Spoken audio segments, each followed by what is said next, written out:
एक दिन की बात है, एक सेठ अपने काम से निवृत्त होकर अपने घर की तरफ लौट रहा था। लौटते वक्त रात अधिक हो गई थी। तभी उसने सड़क के किनारे एक बुजुर्ग व्यक्ति को लेटे हुए देखा और वह देखा कि वो बुजुर्ग आदमी ठंड से कांप रहा था। सेठ उसके पास गया और बोला कि बाबा, आप इस ठंड में कुछ कंबल क्यों नहीं ओढ़ लेते हो?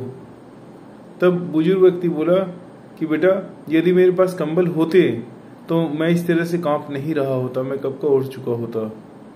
तब वह सेठ बोलता है कि बाबा, आप चिंता न करो, मैं आपके लिए कंबल लेके आता हूं। बुजुर्ग सेठ की इस बात को सुनकर सो गया और सेठ वहां से आगे बढ़ गया। मार्केट में ट्रैफिक जाम होने की वजह से सेठ के दिमाग से यह बात निकल गया और सेठ वहां से अपने घर को चला गया। 2 दिन के बाद सेठ उसी रास्ते से उस मार्केट से गुजर रहा था। तभी उसे उस बुजुर्ग का याद आया जिसे सेठ ने वादा किया था कंबल देने के लिए। सेठ वहीं आसपास से एक कंबल खरीदता है और उस बुजुर्ग व्यक्ति के पास जाता है।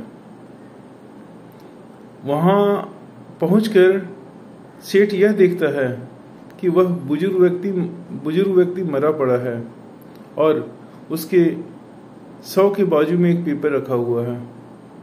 उस पेपर पर यह लिखा था कि बेटा, तुम कंबल कब लाओगे? मैं तुम्हारी कंबल का इंतजार कर रहा हूं।